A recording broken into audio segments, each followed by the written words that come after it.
इस खबर के प्रायोजक है परिवर्तन कंसल्टेंसी सर्विसेज। क्या आपका बच्चा भी है पढ़ाई में कमजोर?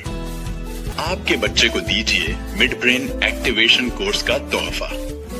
बनाए अपने बच्चे को जीनियस।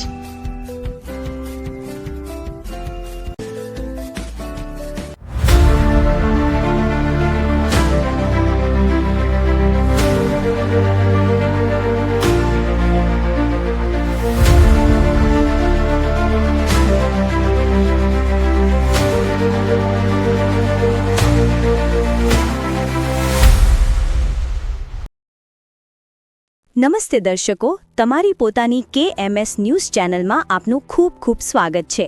હું રવિક્ષા શર્મા છું અને તમે આજના નવીનતમ સમાચાર જોઈ રહ્યા છો। અરવલ્લી જિલ્લામાં રાષ્ટ્રીય એકતા દિવસ નિમિત્તે રન ફોર યુનિટીનું આયોજન। અરવલ્લી જિલ્લાના મોડાસા ખાતે વહેલી સવારે રાષ્ટ્રીય એકતા દિવસની ઉજવણીના ભાગરૂપે રન ફોર યુનિટી યોજાઈ। આ પ્રસંગે લોહપુરુષ સરદાર વલ્લભભાઈ પટેલની 150મી જન્મજયંતિ નિમિત્તે જિલ્લા વહીવટીતંત્ર દ્વારા રન ફોર યુનિટીનું ભવ્ય આયોજન કરવામાં આવ્યું હતું। જિલ્લા કલેક્ટર શ્રી પ્રશસ્તિ પારેખની પ્રેરક ઉપસ્થિતિમાં આ દોડનું પ્રસ્થાન કરવામાં આવ્યું હતું। દોડના માર્ગમાં રાષ્ટ્રીય એકતા અને અખંડિતતાના સંદેશને પ્રતિબિંબિત કરતા નારા અને બેનરો દ્વારા વાતાવરણને ઉત્સાહમય બનાવવામાં આવ્યું હતું। આ પ્રસંગે જિલ્લા કલેક્ટરશ્રીએ સરદાર પટેલના રાષ્ટ્ર નિર્માણમાં યોગદાનને યાદ કરતા જણાવ્યું હતું કે આજની યુવા પેઢીએ સરદાર પટેલના આદર્શોને અનુસરીને રાષ્ટ્રીય એકતા અને સમૃદ્ધિ માટે પ્રેરિત થવું જોઈએ। આ કાર્યક્રમના આયોજનમાં જિલ્લા વહીવટીતંત્ર, પોલીસ વિભાગ તથા સ્થાનિક સંસ્થાઓએ મહત્વની ભૂમિકા ભજવી હતી। રન ફોર યુનિટીએ એકતાનો સંદેશ આપતા જિલ્લાના નાગરિકોમાં રાષ્ટ્રપ્રેમની ભાવના જાગૃત કરી હતી।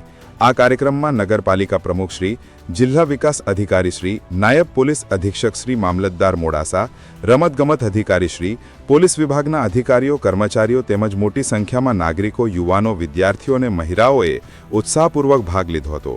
KMS ન્યૂઝ, અલ્પેશ પટેલ, અરવલ્લીમાંથીનો અહેવાલ।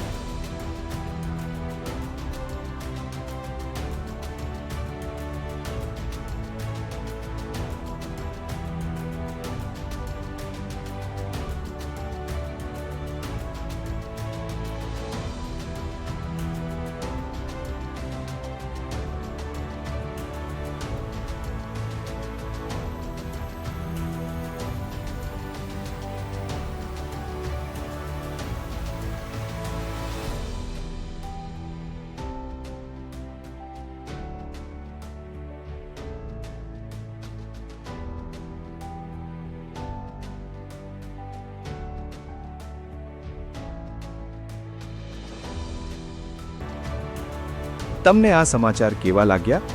કૃપા કરીને કોમેન્ટ બોક્સમાં લખીને અમને જણાવો અને જો તમે હજુ સુધી અમારી ચેનલને સબસ્ક્રાઇબ નથી કરી તો કૃપા કરીને ચેનલને સબસ્ક્રાઇબ કરો।